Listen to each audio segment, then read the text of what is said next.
Welcome back to Britain's Rare Guitars. This week Gareth gets to play one of the amazing Turnstone guitars built by Rosie, Heydenrych in the UK. And we visit the North American Guitar Company in London to check out the boutique guitar showcase World Tour direct from NAMM. Gareth also goes to check out the guitars at ATB Guitars in Cheltenham. And we speak to Ben Morgan about how you can get set up with your own guitar collection. But first off, can we please welcome world-renowned classical guitarist Jon Gjylaci playing Divertissements for Guitar No. 3, written by our very own musical director Helen Walker.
Welcome back to Britain's Rare Guitars.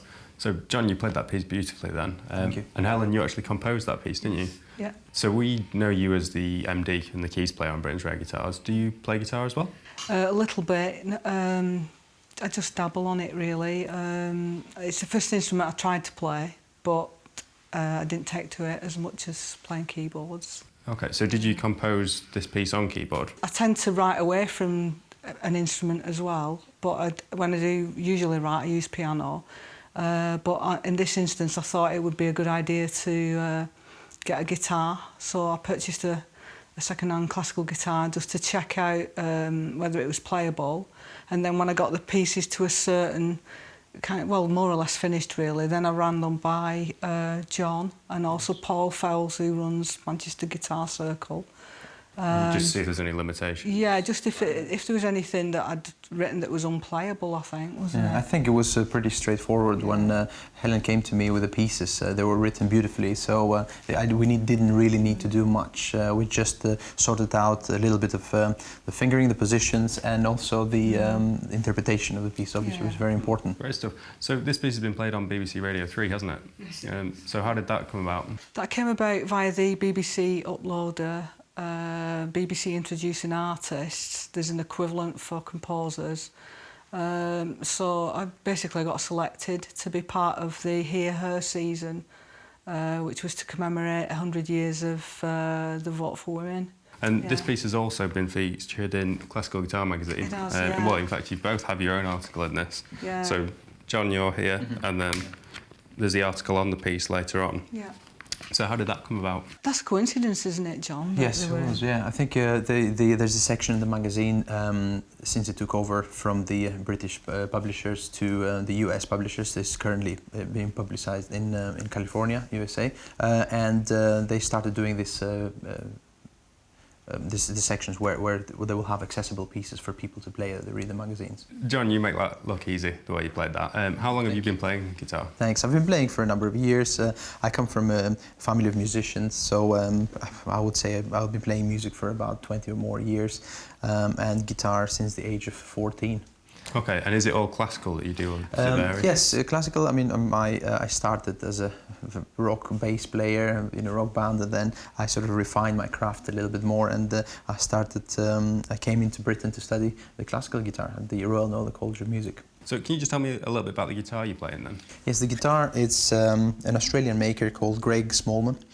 Their guitars mainly became famous because of the British-Australian guitarist John Williams. Okay. There are some great performers who use these guitars. Milos Karadzic, Craig Ogden, Sufjan Young, amongst a few. So this guitar is very special to me. I purchased it about 4 or 5 years ago, and I've been playing it since. It has a lattice bracing design. What this means is that although it looks like a traditional Spanish fan braced guitar, it's actually designed very differently inside. It consists mainly from Madagascarian rosewood at the back, and it's arched back here, and Australian red cedar in the front. The design of this is a really thin top, the whole idea, and with a really strong back and sides supporting the thin top to create the sound. Okay, to create that projection. And yeah, the sustain. projection. So that gives a lot of sustain and projection, which these guitars are famous for. Well, it sounded wonderful the way you played it. So, and you're going to play us out again at the end of the show. I will do, yes. Look forward to that. Well, thank you very much. Thank you. Thanks for the invitation. Last month, Gareth invited UK luthier Rosie Heydenrych into the studio to show us her new E-Series acoustic guitars. And Rosie builds all these guitars out of English wood, so let's see how we get on.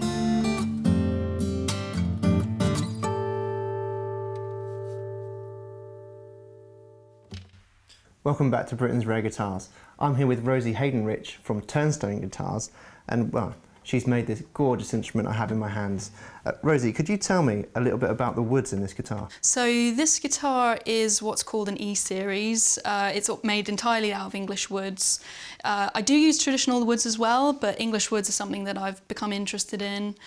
Finding all the different woods that can be used for the different parts of the guitars, showing that you can use alternative woods, and equally maybe finding a new unique sound through experimenting with slightly different woods. All right, well, let's have a run through this guitar. Let's start from the top.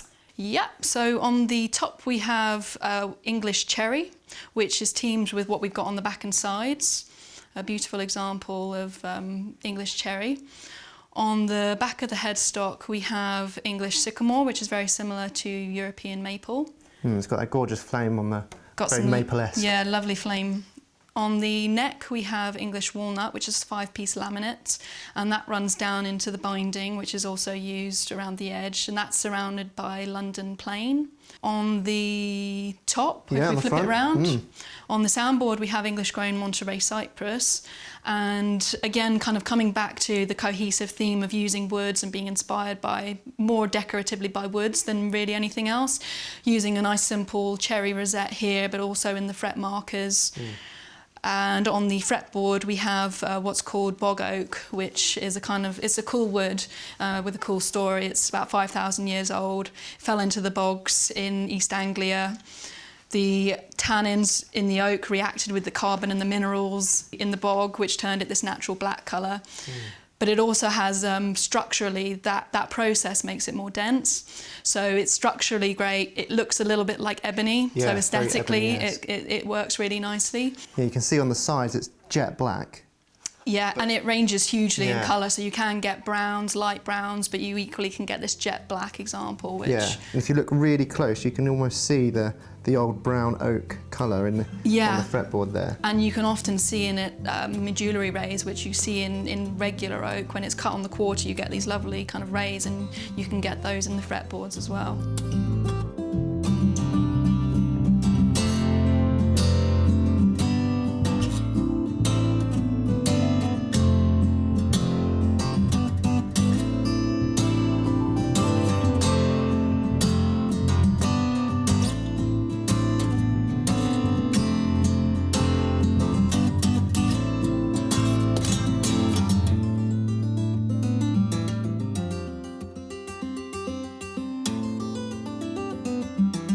Cool, so you say you started in 2010, it was more of a hobby, and 8 years later you're crafting these fantastic handmade instruments, custom design, and Yeah. getting flown around the world to customers. You went to California, didn't you? Yeah, just recently, yeah. It takes a lot of perseverance. I can't say that it's easy, but yeah, if you've got tenacity and the patience for it, I think more than anything, and the right attitude for kind of dealing with the curveballs that luthiery can throw Of you, course, and dealing yeah. with all of those things that, yeah, it's definitely something that has become my passion. So this instrument is gorgeous. How long would it take to make an instrument like this?